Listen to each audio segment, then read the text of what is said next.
lawmakers even pushing for that for state capitol, and a lot of you that we heard from feel very differently. So we reached out to the other side of this argument. Joining us now from Oklahomans for Vaccine and Health Choice, we have Dr. Andy Revelis and Liza Longoria Greve. Thank you so much for being with us here. Thanks for having us. Now, before we get to your response on what's happening at the Capitol, what we talked to the doctor last week about, just want to get your stance, where you stand on vaccines. You're not anti-vaccine here, so tell us where you're coming from. All right, well, yeah, we're anti-anything. We're pro-parental rights. We're pro-informed consent because we believe that every child is an individual, and we believe that parents need to make those medical decisions in relationship with their doctor. And the government should not step in on this issue at all. And as a physician, that's what I ask patients. We always interact with patients to give them the risk benefits and work together with them to make medical decisions. And vaccinations are a medical treatment to children and of a parent and a doctor to make the decision, not have the government step in and mandate what needs to be done. So when you hear from other doctors, maybe lawmakers, parents, whoever it may be, who say, pushing to make childhood vaccinations mandatory before they can enroll in school, even be inside of a room, what say you there? Well, whoever wants to respond, go for it. Well, it's a bit of a over. I mean, the state of Oklahoma has had this personal exemption that you've been to exercise and opt out for 27 years. So the right has existed. We feel that it is unnecessary to take that away from a certain segment of patients that want to exercise that right and make the medical decision for themselves. We have not seen any outbreaks of disease or any difference related to having this exemption exist, and we don't see why that necessarily needs to be introduced now. And Liza, how I understand it, you're mother of 5? Mother of 7. Mother of 7, okay, excuse me. But you have personal ties to vaccine injury, is that correct? We both do. Yeah, we both do. So tell us your journey and what you've experienced as parents. Well, our story is not unique. There are literally hundreds in our organization who have vaccine injury.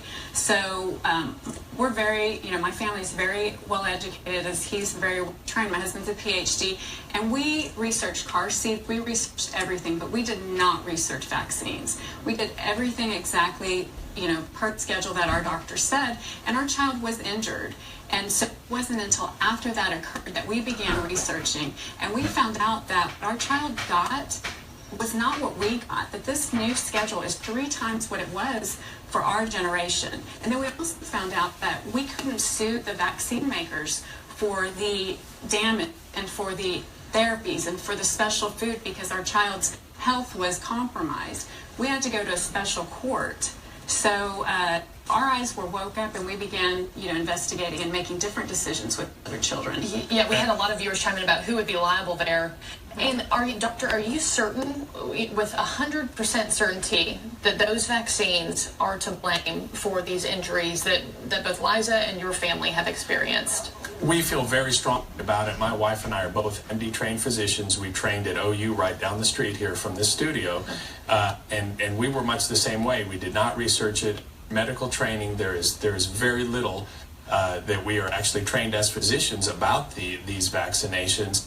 And like Liza said, we vaccinated our child in 2000, and after he received the MMR 1 year into it, developing completely normally, he regressed significantly after that, and now he's 17, he's not independent, he will never live independent.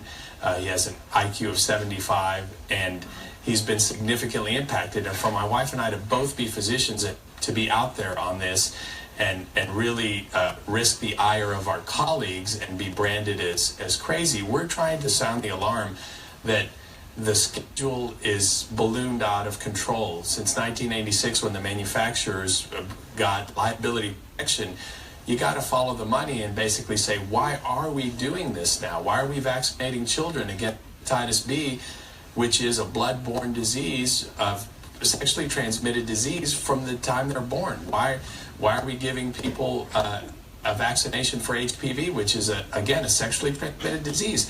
It's because there's a lot of money at play here, and we're sounding the alarm because we can't change what's happened to us, but we can change what may happen to other people, because folks don't know, and they have these babies and they're coerced into it and they're not given the real risks and benefits of this. And can we talk about autism too for a second? I know a lot of parents, a lot of our viewers chimed in saying they think there's a link between autism and vaccinations. And we talked to pediatrician Dr. Thomas last week. Here's what he had to say. If we can pop up that soundbite. You're saying there is no link between vaccinations and autism. We're not talking about one study that shows there's no link. There's over 40 studies that show there's no link to autism at all. No link autism at all from a pediatrician. You say not so fast. You think very differently there. Yeah, I mean, the CDC has done one study, and they carved out Andrew Wakefield, and they basically vilify him and basically say they've debunked this, but there's research and suspicion that there is indeed a link to autism, and they only go ahead, Liza. How are there differences of opinion here, though? You know, like, shouldn't that be sound science? Either there is a yes or it's a no. How is this different? The devil's in the details. You can call autism many different things, and it looks very much differently to different folks, but at the end of the day, the vaccine court has awarded over 70 families that their children now have autism, and these children developed encephalitis, which is brain inflammation that turned into autism. 70 families, and your viewers can Google Hannah Poling and Baxter Bailey. Those are two of the most popular cases, and the U.S. government said to them, your child received autism because of this. I mean, they were awarded. So it's in the books. Okay. Difference of opinion here from the Oklahomans for vaccine health choice, just about the big conversation happening right about vaccines. Should they not be mandated?